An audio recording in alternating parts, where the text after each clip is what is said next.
Hello नमस्कार दोस्तों। मैं रोहित मिश्रा आपके अपने परिवार ट्राई स्टार में स्वागत करता हूं। उम्मीद करता हूं बच्चे आप सभी लोग बहुत ही अच्छे होंगे और अपनी अपनी पढ़ाई भी कर रहे होंगे। तो बच्चों आज हम पढ़ने वाले हैं अपना पॉलिटी के। हालांकि रोज तो लेक्चर आपको नहीं दिए जा रहे हैं, हमारी तरफ से नहीं समय निकल पाता है। तो बच्चों लेकिन कहीं ना कहीं आपकी पॉलिटी में कई सारे मैंने वीडियो धीरे धीरे आपको प्रोवाइड करा दिए और कई सारे टॉपिक आपके कंप्लीट हो गए। जिन बच्चों ने अगर वो ना देखा हो तो एक बार जरूर देखिए। खास बात क्या है, खास बात ये कि हमारे द्वारा जो भी टॉपिक पढ़ाया जाता है उसमें आपको नोट्स की भी जरूरत नहीं पड़ती है। ऐसा क्यों, ऐसा मैंने क्यों बोला? क्योंकि जो चीज़ आपको पढ़ाई जाती है वो क्लास में ही याद करा दी जाती है, क्लास में भी याद कराई जाती है। यानी कि हमारे द्वारा जो भी सब्जेक्ट आपको पढ़ाया जाता है उसमें आपको नोट्स देखने की बिल्कुल भी ज़रूरत नहीं है। आप केवल और केवल एक बार वीडियो देखिए, आपको सारी चीज़ें याद हो जाएंगी। बात ये आती है कि दोबारा से प्रैक्टिस कब करेंगे, तो दोबारा से प्रैक्टिस रोज तो करनी होती है। जब आपको ऐसा लगे कि हाँ ये चीज़ें हम भूले जा रहे हैं तो आपको करना क्या है, आपको उसी वीडियो को दोबारा देखना है। लेकिन आप कहेंगे इतना टाइम कहाँ होता है? हाँ इतना टाइम नहीं होता है, लेकिन आपको स्पीड बढ़ाकर देखनी है, आपको डबल स्पीड में देखनी है। जो लेक्चर 15 मिनट का या 20 मिनट का 20 मिनट का लेक्चर है, डबल स्पीड में देखेंगे तो आप उसे 10 मिनट में कंप्लीट कर लेंगे, 10 मिनट में कंप्लीट कर लेंगे। तो आपको नोट्स बनाने की बिल्कुल भी ज़रूरत नहीं है, आपको सारी चीज़ें याद हो जाएंगी। ठीक है, चलिए तो आज हम पॉलिटी की बात करें। इस पॉलिटी में आज हम आपको पढ़ाने वाले हैं नागरिकता।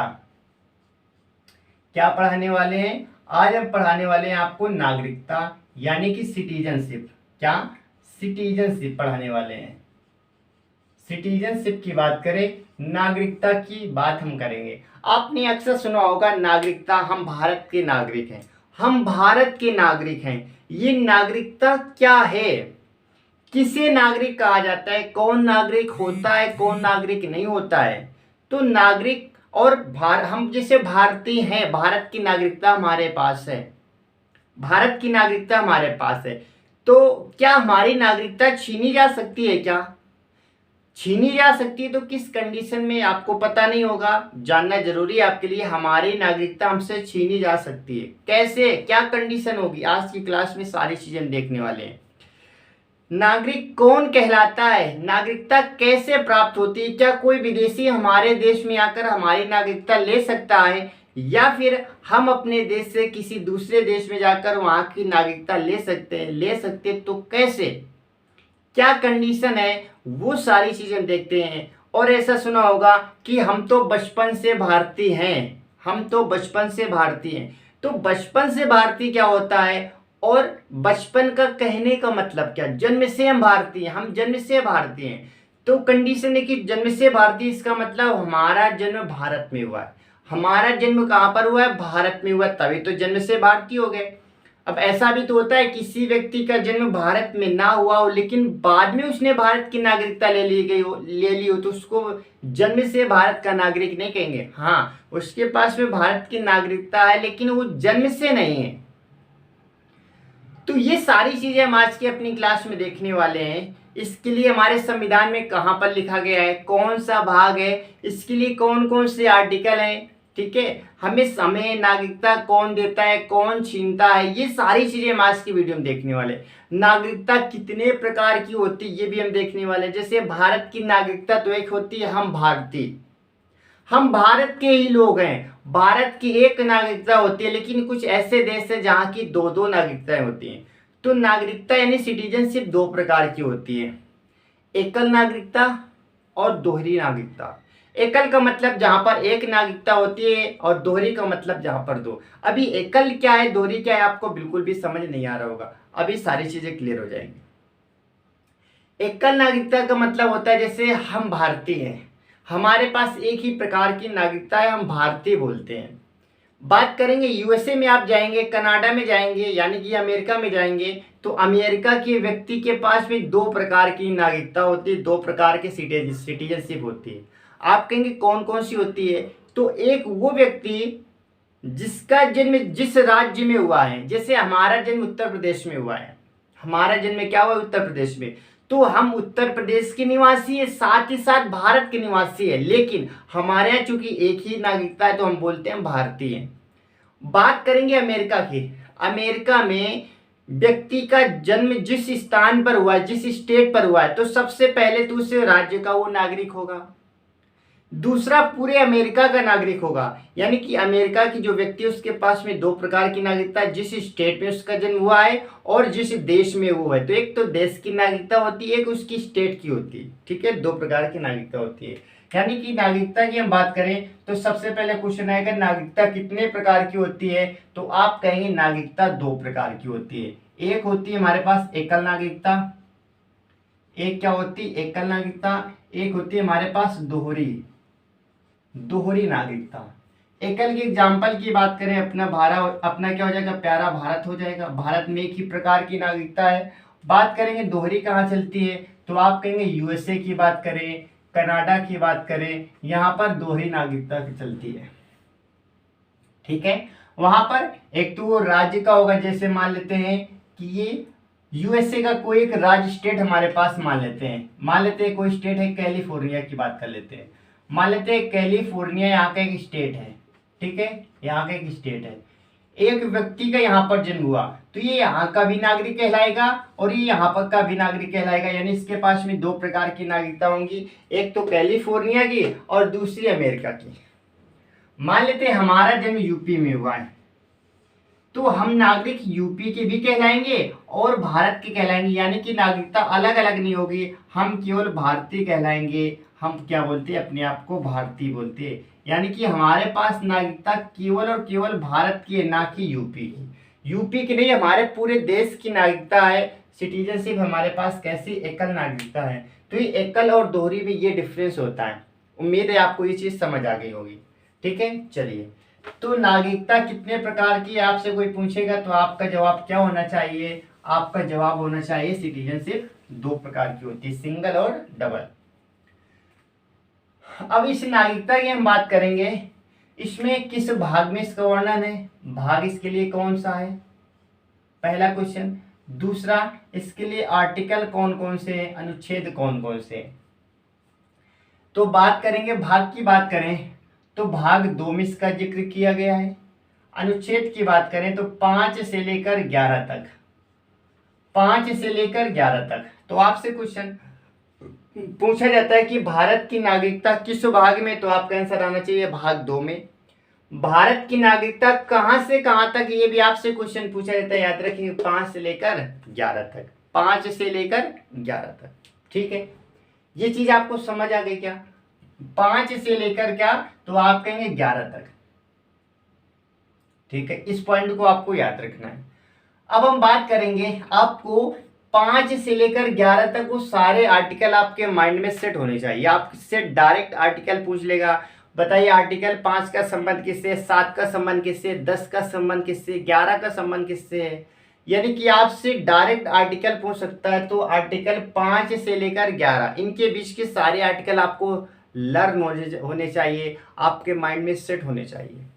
ठीक है, कुछ आर्टिकल हमारे लिए महत्वपूर्ण, जैसे मौलिक अधिकार की बात करें, सारे आर्टिकल महत्वपूर्ण होते हैं, तो इसकी आर्टिकल आपको याद होने चाहिए और आपको टेंशन बिल्कुल भी नहीं लेनी। क्यों, क्योंकि हमें आपको पूरी तरह से संतुष्ट करना है।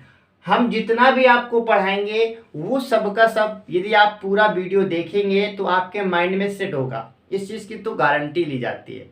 हमारे द्वारा जो भी सब्जेक्ट पढ़ाया जाता है उस चीज़ की हम खुद गारंटी लेते हैं कि आपको याद करा के भेजेंगे। चलिए, यहां तक चीजें समझ आ गई। अब बात ये आती है कि भाग हमें समझ आ गया, हमें अनुच्छेद समझ आ गया। अब बात हम ये करेंगे कि जो भारत की बात करें, ठीक है, भारत की यदि हम बात करें तो सबसे पहले अनुच्छेद की बात कर लेते हैं। अनुच्छेद 5, अनुच्छेद 5 यानी आर्टिकल 5 की बात करें, अनुच्छेद 5 में क्या लिखा गया है, क्योंकि अनुच्छेद 5 से 11 तक हमें पढ़ना है। इस अनुच्छेद 5 में क्या बोला गया है, अनुच्छेद 5 में इस सिटीजनशिप की, इस नागरिकता की क्या दी गई, तो आप कहेंगे परिभाषा। क्या दी गई, तो आप कहेंगे नागरिकता की इसमें परिभाषा दी गई है। नागरिकता की परिभाषा, परिभाषा कोई भी हमारे पास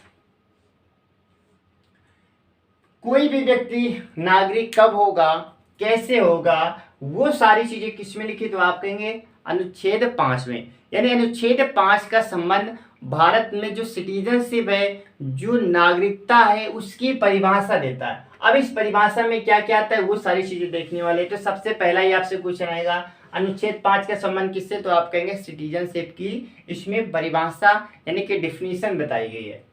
अब इसमें यह बताया गया कि कौन व्यक्ति क्या होगा, नागरिक होगा। तो नागरिक, ठीक है, परिभाषा दी गई है, तो वह व्यक्ति जो भारत में निवास कर रहा है भारत का नागरिक होता है। यानी कि भारत का नागरिक होने के लिए परिभाषा इसमें दी गई है। तो देखिए पहला पॉइंट, वह व्यक्ति जो भारत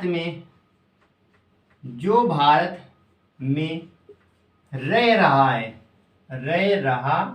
है भारत का नागरिक होगा, भारत का नागरिक होगा, इसे हम हेडिंग तौर पर मान लेते हैं, नागरिक होगा। ठीक है, अब कहेंगे सर आपने ये क्या लिख दिया कि भारत में जो भी व्यक्ति रह रहा है क्या वो भारत का नागरिक होगा, बिल्कुल भी नहीं होगा। कुछ कंडीशन अभी कंडीशन बताने वाले हैं। अब कोई व्यक्ति अमेरिका से हमारे देश में आ गया, चाइना से हमारे देश में आ गया, नेपाल से हमारे देश में आ गया, क्या वो भारत का नागरिक होगा, या बिल्कुल भी नहीं होगा। जब तक हमारे सरकार के द्वारा उसे सिटीजनशिप प्रदान नहीं की जाएगी तब तक वो भारत का नागरिक कैसे बन जाएगा। और आप कहेंगे इसमें तो ऐसा ही लिखा है, कुछ ऐसा लिखा है, लेकिन ये हेडिंग है, वह व्यक्ति जो भारत में रह रहा है भारत का नागरिक होगा, लेकिन कंडीशन क्या है। आप कंडीशन इसमें देखने वाले हैं, कंडीशन देखने वाले हैं, यानी कि भारत का नागरिक तो होगा, कंडीशन क्या रहेगी इसकी कि भारत का नागरिक उसे कब कहेंगे। तो सबसे पहली कंडीशन वह भारत क्षेत्र में जन्मा हो। पहली कंडीशन वहां भारत के राज्य क्षेत्र में जन्मा हो, राज्य क्षेत्र में जन्मा हो, यानी कि उसका भारत में जन्म हुआ हो। जैसे हमारा जन्म हमारे भारत में हुआ है, हम भारत के नागरिक हो गए, तो जिसका जन्म भारत में हुआ है वो भारत का नागरिक होगा। दूसरी कंडीशन दूसरी कंडीशन क्या रहेगी, तो दूसरी कंडीशन हमारे पास रहने वाली है कौन सी, तो दूसरी कंडीशन यानी कि आपको पहली कंडीशन समझ आ गई होगी कि उसका जन्म कहां पर हुआ हो, भारत में हुआ हो। ठीक है, दूसरी कंडीशन क्या है, उसके माता पिता में से कोई एक भारतीय हो, उसके माता पिता में से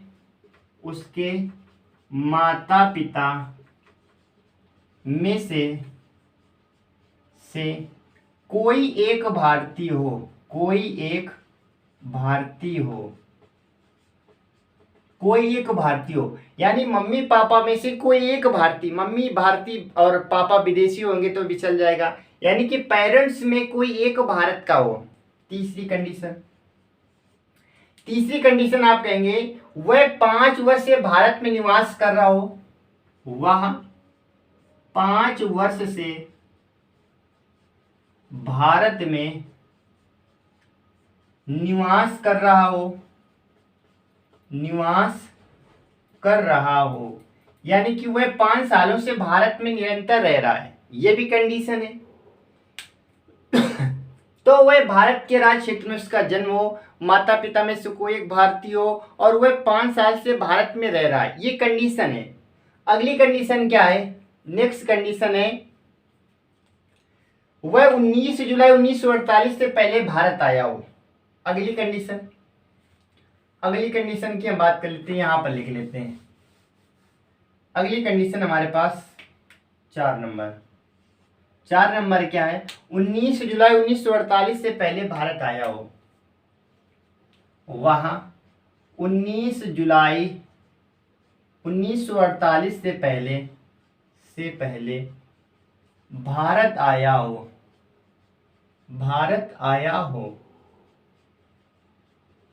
अगली कंडीशन क्या है, कंडीशन पांचवी ये है कि उसके माता पिता अविवाहित यानी उसके माता पिता अविभाजित इंडिया के पहले, यानी कि जब भारत का बंटवारा नहीं हुआ था तब यहाँ पर कोई उसके माता पिता में से कोई एक व्यक्ति आए हो, यानी उसके माता पिता या पूर्वज अविभाजित भारत में जन्मे हो।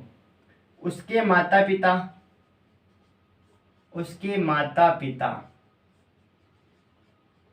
या कोई पूर्वज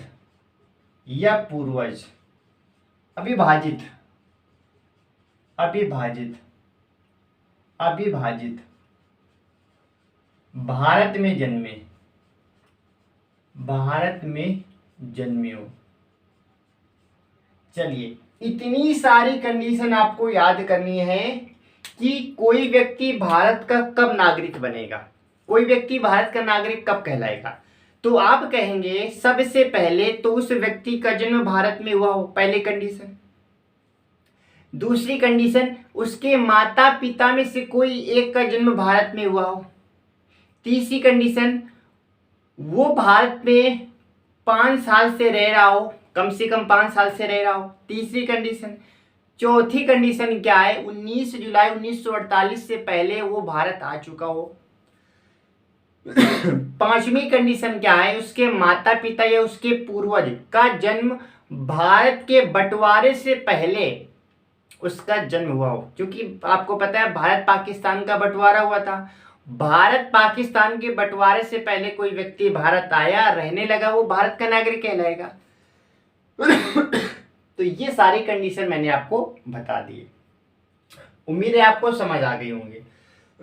वह भारत के राज्य क्षेत्र में जन्मा हो, माता पिता में से कम एक कोई भारतीय हो, वो 5 साल से भारत में रह रहा हो, 19 जुलाई 1948 से पहले भारत आया हो, या उसके माता पिता या कोई पूर्वज ये भारत विभाजित होने से पहले भारत में जन्म लिए हो, जन्मे हो। ठीक है, ये कंडीशन है। और अनुच्छेद 5 में नागरिकता की परिभाषा, यानी कि नागरिकता की ये सारी परिभाषाएं हैं। उम्मीद है ये परिभाषा आपको समझ आ गई होंगी। ठीक है बच्चों, आपको चिंता बिल्कुल भी नहीं करनी है, क्या मैं लिख रहा हूं वो सारी चीजें आपके माइंड में भी सेट हो जाएगी। ठीक है, आपको भी याद हो जाएंगी। जो चीजें आपको बताई जा रही हैं वो चीजें आपको भी क्या होंगी, आपको सारी की सारी आपको भी याद हो जाएगी। ठीक है, तो इस चीज की आपको टेंशन कतई नहीं लेनी है।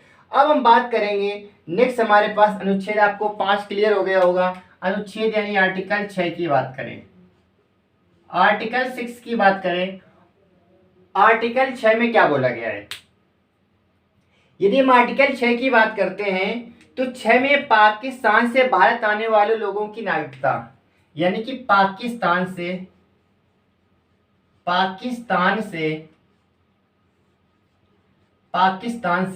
भारत आने वाले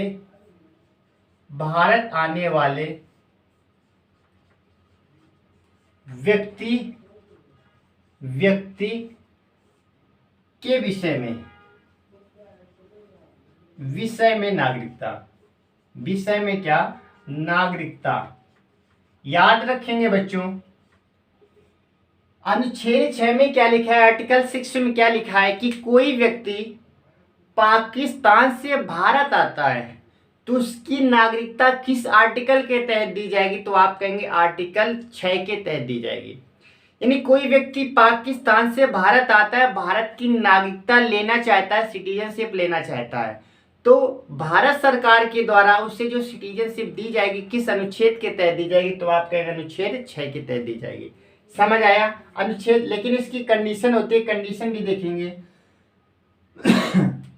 शर्तें क्या है, यानी कंडीशन क्या है, शर्तें क्या है, यानी कि ऐसे थोड़ी है कि कोई व्यक्ति आ जाए और हमारी सरकार उसे भारत की सिटीजनशिप दे देगी, नहीं, इसकी भी कंडीशन है। पाकिस्तान से कोई भारत आएगा उसको भी दिया जाएगा, लेकिन उसकी कंडीशन होगी। कंडीशन क्या रहेगी, तो वही व्यक्ति जो 19 जुलाई 1948 के पहले भारत आया हो, वही बात हो गई। 19 जुलाई 1948 से पहले भारत आया हो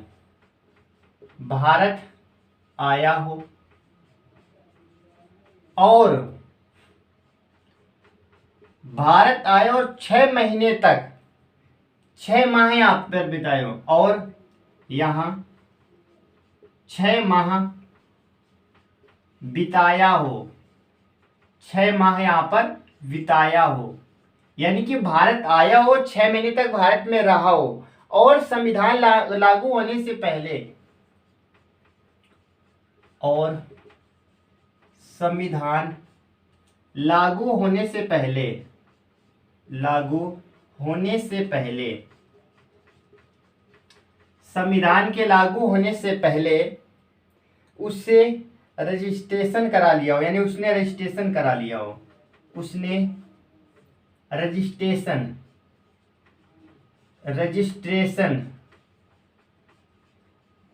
करा लिया हो, करा लिया।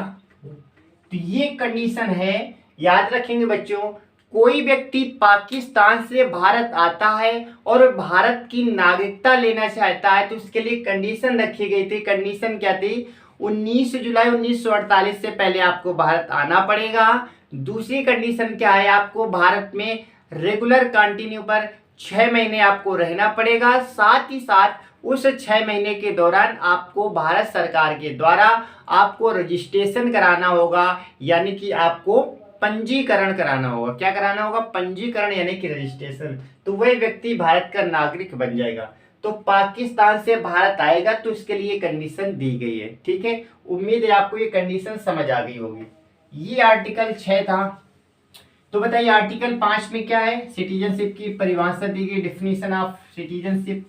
6 की बात करें तो कोई व्यक्ति पाकिस्तान से भारत आएगा तो नागरिकता दी जाएगी। और 7 की बात करें, आर्टिकल 7 की बात करें, आर्टिकल 7 में क्या बोला गया है? कोई व्यक्ति भारत से पाकिस्तान जाता है तो, ठीक है, भारत से पाकिस्तान, भारत से पाकिस्तान, भारत से पाकिस्तान, भारत से पाकिस्तान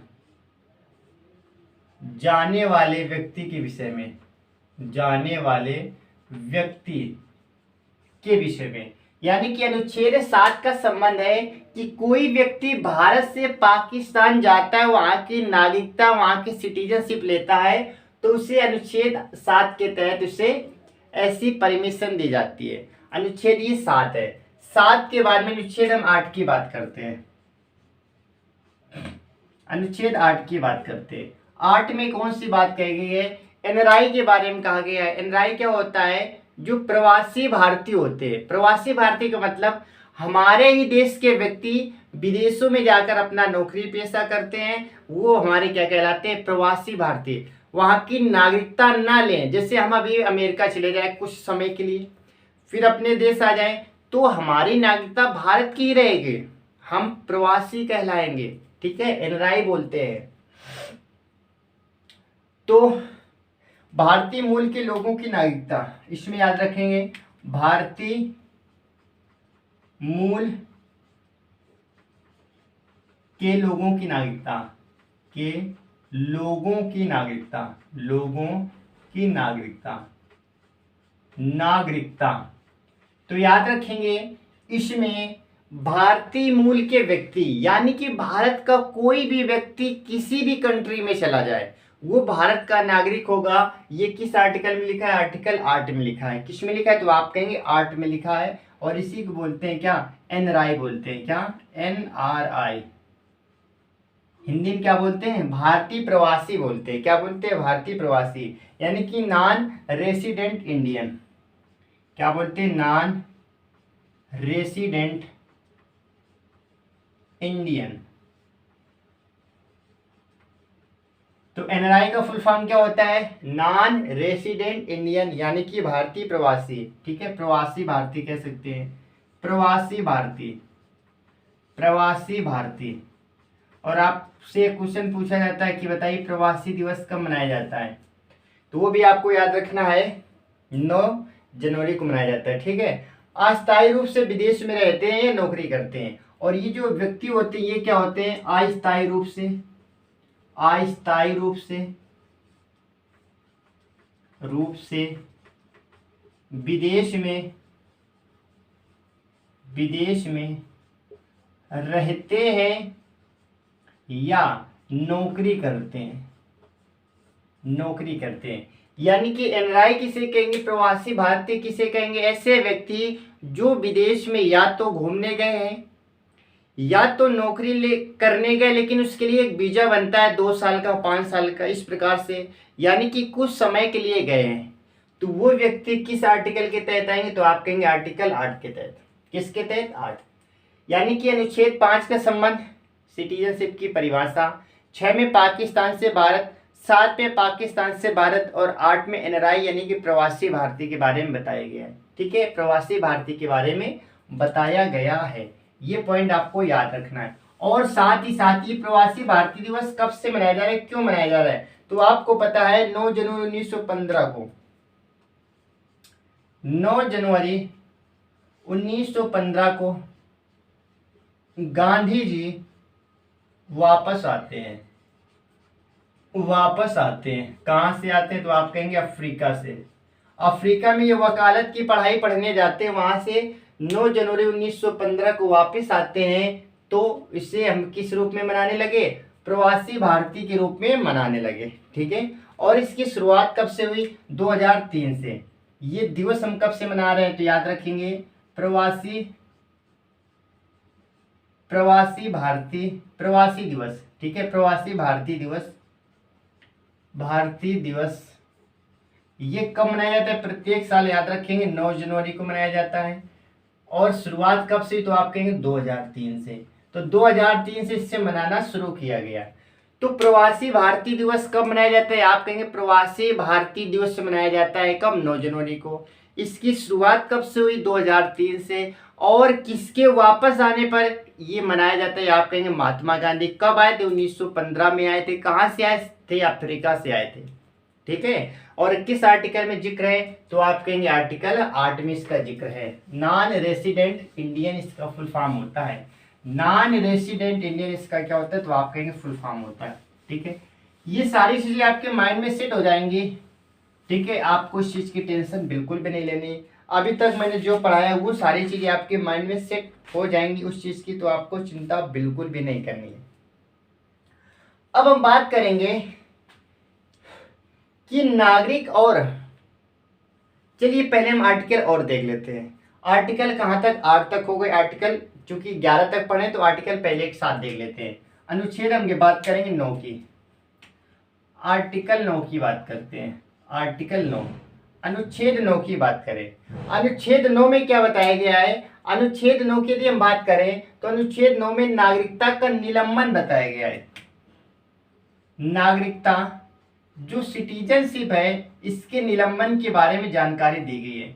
नागरिकता का निलंबन यानी कि कौन व्यक्ति नागरिक होगा उसे निलंबित कैसे किया जाएगा, तो निलंबित करने के लिए कौन सा आर्टिकल है, तो आप कहेंगे 9।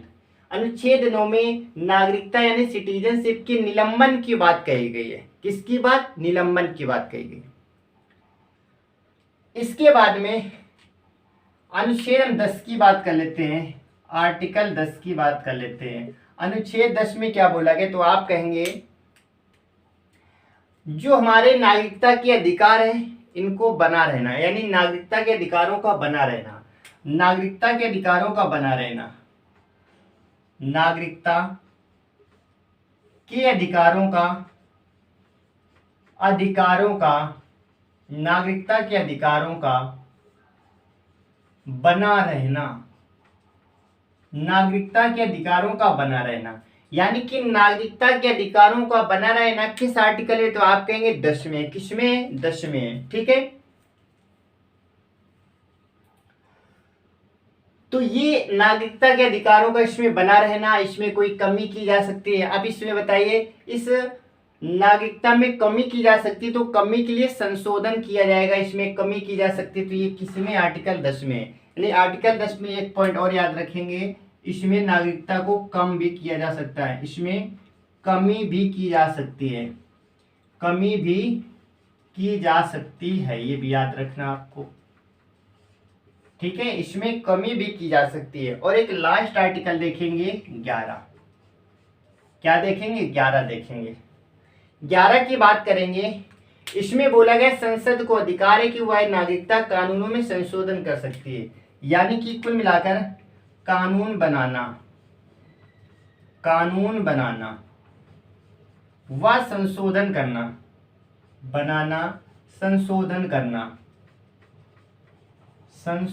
करना, याद रखेंगे, संशोधन करना, यानी कि नागरिकता यानी सिटीजनशिप से संबंधित जो भी कानून बनाया जाएगा वो आर्टिकल 11 के तहत बनाया जाएगा। इसमें जो भी संशोधन करना होगा वो 11 के तहत किया जाएगा। इसमें जो भी कमी की जाएगी वो 11 के तहत की जाएगी। कुल मिलाकर 11 का सीधा सा मतलब है सिटीजनशिप से संबंधित कानून बनाना, लॉ बनाना, उसको कैसे अप्लाई किया जाएगा, उसमें क्या संशोधन किया जाएगा, ये सारी चीजें आप कहेंगे 11 में। तो 9 में क्या, निलंबन, 10 में हमारे अधिकार बने रहेंगे और 11 में इससे संबंधित हम क्या बनाएंगे, कानून बनाएंगे। क्या बनाएंगे, कानून। तो ये हमारे आर्टिकल पूरी तरह से कंप्लीट हो जाते हैं। 5 से मैंने आपको 11 तक बताए। नहीं याद हुए कोई बात नहीं, वो अभी आपको याद हो जाएंगे उस चीज की, तो आपको टेंशन बिल्कुल भी नहीं लेनी। लास्ट क्लास खत्म होते होते आपको सारी चीजें याद होंगी। अब हम बात करते हैं, एक होता है नागरिक, एक होता है विदेशी। इन दोनों में अंतर क्या है? नागरिक और विदेशी में क्या अंतर है? हम आपसे पूछिए, बताइए नागरिक विदेशी में क्या अंतर है? आप 1-2 अंतर बता सकते हैं। वह भारत का नहीं होता है, हम भारत के हैं, वह भारत का नहीं होता है, और क्या आप बताएंगे? नहीं बता पाएंगे, ज़्यादा नहीं बता पाएंगे, लेकिन आपको समझना पड़ेगा कौन व्यक्ति नागरिक कहलाएगा और विदेशी, यानी नागरिक और विदेशी में अंतर क्या है। ये भी तो एक नागरिक होता है लेकिन वो हमारे देश का नहीं है।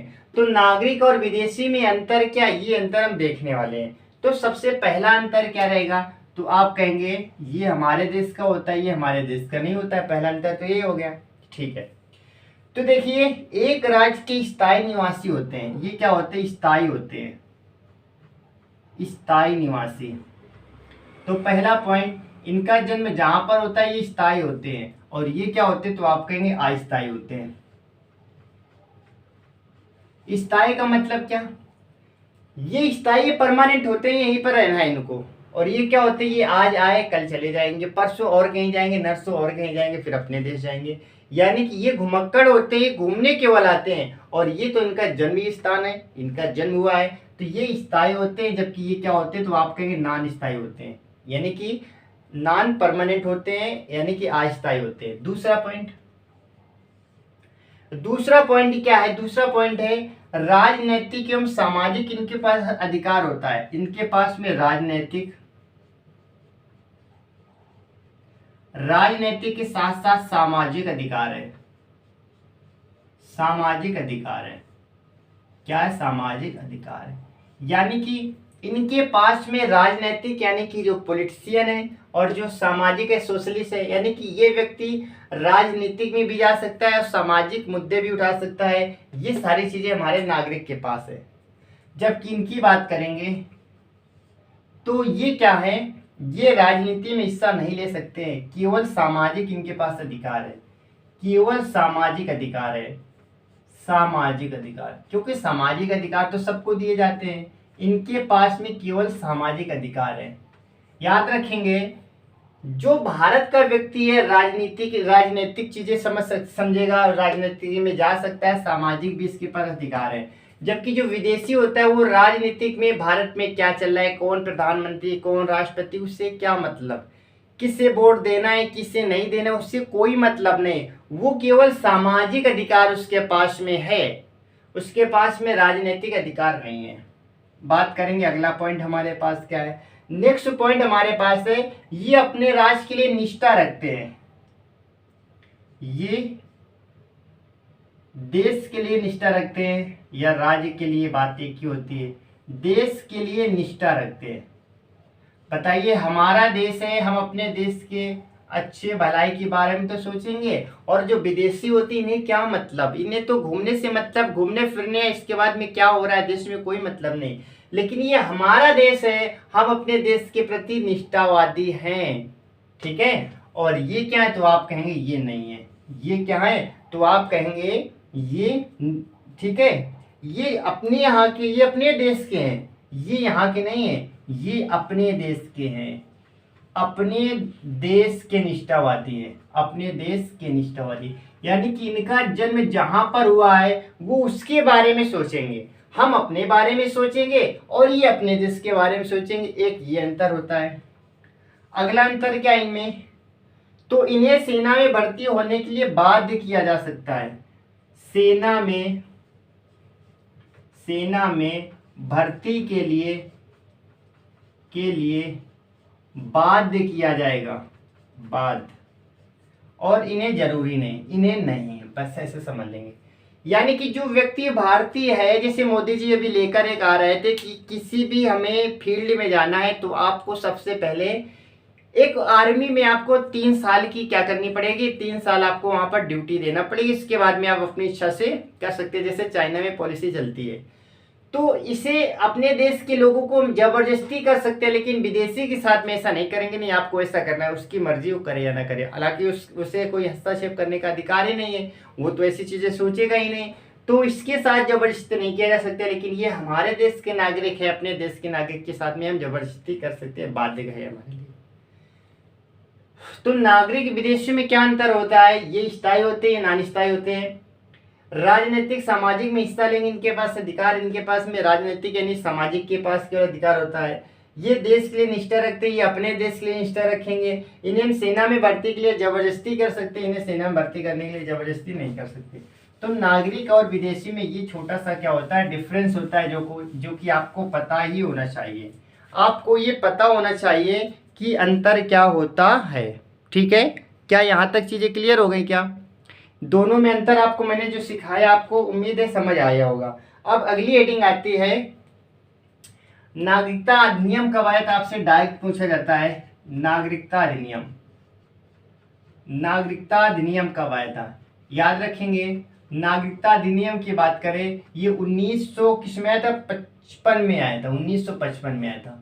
1955 में क्या आया था, तो आप कहेंगे नागरिकता से संबंधित अधिनियम आया था। इसमें संशोधन कितने किए जा चुके हैं, इसमें संशोधन कितने हुए, संशोधन आपको याद रखना है 86, 92, 2003, 1986, 1992, 2003, 2003 के बाद में 5, 15, 19, 5, 15 और 19, इतनी बार इसमें संशोधन किया जा चुका है। कितनी बार, तो आप कहेंगे 3, 3, 6।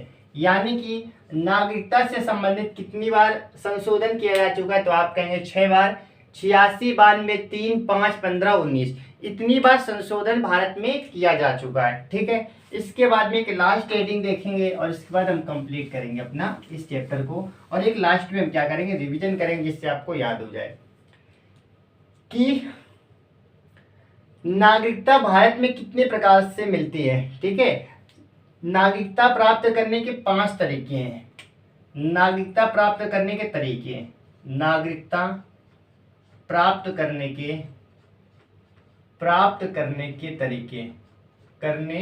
के तरीके, यानी कि नागरिकता कितने प्रकार से प्राप्त की जा सकती है, आप कहेंगे 5 प्रकार से। कितने प्रकार से, आप कहेंगे 5 प्रकार से।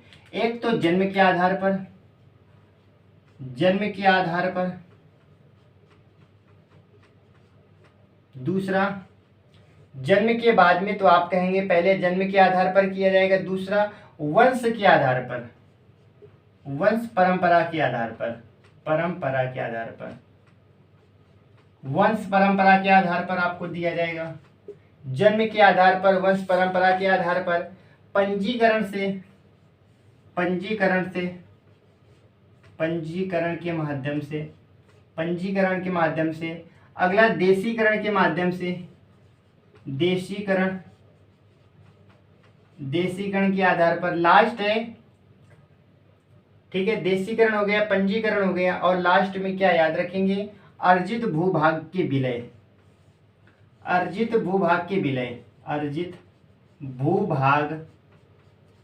विलय के आधार पर, तो भारत में नागरिकता लेने के 5 तरीके हैं। एक तो जन्म के आधार पर, यदि आपका जन्म भारत में हुआ तो आप भारत के नागरिक कहलाएंगे। दूसरा, वंश परंपरा के आधार पर आपके माता पिता में से कोई भारतीय हो। पंजीकरण मतलब रजिस्ट्रेशन करा लेना, क्या 19 जुलाई 1948 से पहले भारत में आकर 6 महीने रुको, रजिस्ट्रेशन करा लो। देशीकरण, देशीकरण का मतलब क्या होता है? देशीकरण का मतलब होता है कंट्री सेंट्रलाइज कर देना। और भू अर्जित का मतलब होता है कोई विदेशी, यानी कि किसी भी दूसरे देश की सीमा हमारे देश में लग रही, उसको भारत के साथ में शामिल कर लेंगे तो वो भी हमारे देश का नागरिक कहलाएगा। जैसे सिक्किम की बात करें, आपने सुना होगा, इसके लिए एक संविधान संशोधन किया गया था 1974 में और 75 के तहत, यानी कि 35वां संविधान संशोधन 1974 में किया गया था, जिसके तहत सिक्किम को भारत में शामिल कर लिया गया था। वही क्या होता है? वही होता है भूभाग अर्जित, यानी कि दूसरे का जो भूभाग होता है उसको भारत में शामिल कर लेना, तो वो सारे व्यक्ति हमारे देश के नागरिक कहलाएंगे।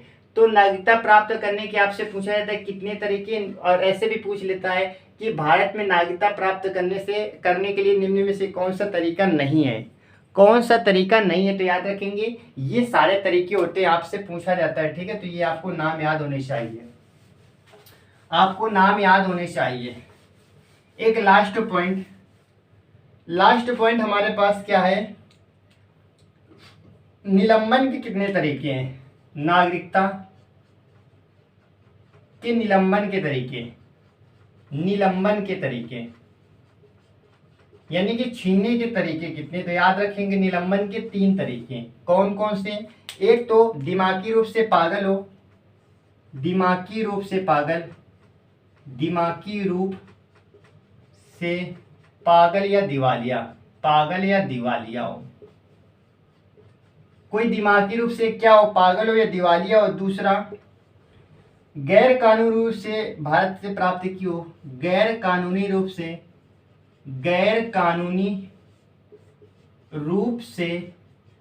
नागरिकता प्राप्त की हो। तीसरा है संविधान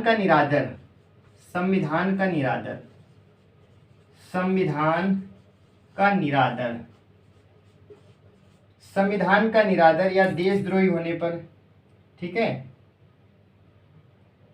सॉरी यहाँ पर आपको करना क्या है? ये तो शर्तें हैं, ये मैंने आपको शर्तें बता दी, कंडीशन है। हाँ, नागरिकता आपसे छीनने की शर्तें हैं। एक शर्त और लिख लेंगे, देशद्रोही होने पर, यानी कि एक कंडीशन अप्लाई की गई है कि भारत में आपसे नागरिकता छीनी जा सकती है। कंडीशन क्या है? आप पागल हो या दिवालिया को मतलब भगोड़ा जिसे बोलते हैं। गैर कानूनी रूप से आपने प्राप्त की हो, आप संविधान का निरादर कर रहे हैं, या देशद्रोही आप पर क्या हो जाए? केस हो जाए, आप देश के विरुद्ध हो जाए, तो ये कंडीशन है, आपसे नागरिकता छीनी जा सकती है। लेकिन जो 3 तरीके हैं उस तरीके को एक बार हम फिर से आपको बताने का प्रयास करेंगे। आप स्वतः ही छोड़ दे।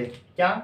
पहली कंडीशन, आप स्वतः त्याग दें, यानी आप कह दें कि अब हमें भारत में रहना, पाकिस्तान यानी अमेरिका जाना है, अमेरिका में रहना है, वहाँ की नागरिकता ले लें, यानी आप स्वतः इसका त्याग कर दें। दूसरा, आपको बर्खास्त कर दिया जाए, ठीक है, बिना बताए दूसरे देश की ले लें। दूसरा क्या है? बिना बताए आप दूसरे देश की ले लें, तो भी आपसे छीन लिया जाएगा। तीसरा पॉइंट क्या है? तीसरा, वंचित किया जाना, ठीक है, पंजीकरण या देशीकरण से आपको वंचित किया जा सकता है, वंचित किया जाएगा। और दोनों पर देशीकरण या आपने पंजीकरण के माध्यम से लिया, पंजीकरण। याद रखेंगे भारत में नागरिकता का निलंबन 3 तरीके से। निलंबन के लिए कौन सा आर्टिकल? आप कहेंगे नो, आप स्वतः ही अपना त्याग दे कि अब हम अपनी नागरिकता छोड़ते हैं, पहली कंडीशन। दूसरा, बिना बताए किसी दूसरे की नागरिकता ले लेते तो भी आपसे छीना जाएगा। तीसरा, आपको वंचित किया जा सकता है, भारत सरकार को ऐसा लगता है आप देश के विरुद्ध जाते, देशद्रोही है, पागल या दिवालिया, या आपसे देश को खतरा है, तो आपको वंचित किया जा सकता है। लेकिन आपकी नागरिकता कैसी होनी चाहिए? देशीकरण या पंजीकरण के माध्यम से आपने देश की नागरिकता ली, तो आपको क्या किया जा सकता है? सरकार के द्वारा आपसे नागरिकता छीनी जा सकती है, ठीक है। तो आपसे नागरिकता क्या की जा सकती है, छीनी जा सकती है। अब 5 मिनट में जल्दी से रिवीजन करेंगे, इसके बाद में अपनी क्लास को ओवर करेंगे। 5 मिनट जल्दी से इसका रिवीजन करेंगे। देखिए सबसे पले किस भाग में, तो आप कहेंगे भाग 2 में है, अनुच्छेद 5 से 11 तक है, ठीक है, नागरिकता की बात करेंगे। इसके बाद में भारत की नागरिकता कैसी, तो आप कहेंगे एकल नागरिकता है। और भारत की नागरिकता ली कहाँ से गई, तो आप कहेंगे ब्रिटेन से ली गई। कहाँ से ली गई, तो आप कहेंगे ब्रिटेन से ली गई है। नागरिकता कितने प्रकार की होती है, 2 प्रकार की, एकल और दोहरी। बात करें अनुच्छेद 5 की, बात करें 5 में क्या परिभाषा दी गई है, 5 में क्या, तो आप कहेंगे परिभाषा दी गई है। 6 की बात करें पाकिस्तान से, पाक से भारत आने वाले व्यक्ति के लिए, जो पाकिस्तान से भारत आता है। 7 में भारत से पाकिस्तान जो जाता है, भारत से पाकिस्तान जो व्यक्ति जाएगा। और अनुच्छेद 8 की बात करें, जो एनआरआई होता है, जो प्रवासी भारतीय होता है। 9 की बात करेंगे तो निलंबन की बात होती है, किसकी बात होती है, निलंबन की। 10 की बात करें तो हमारे अधिकारों का बना रहना, अधिकारों का बना रहना। और 11 की बात करें तो इससे संबंधित कानून बनाया जाएगा, कानून बनाया जाएगा, संशोधन किया जाएगा, संशोधन किया जाएगा। तो देखिए अनुच्छेद सारे एक बार देख लेंगे। 5 में इसकी परिभाषा है, 6 में पाकिस्तान से कोई भारत आता है, 7 में भारत से कोई पाकिस्तान जाता है, 8 में जो प्रवासी भारतीय होते हैं, 9 में इसका निलंबन है, 10 में अधिकारों का बना रहना, और 11 में इससे संबंधित कानून बनाया जाएगा, संशोधन किया जाएगा। ये सारी चीजें आपको उम्मीद है याद हो गई होंगी, ठीक है। चलिए बात करेंगे हम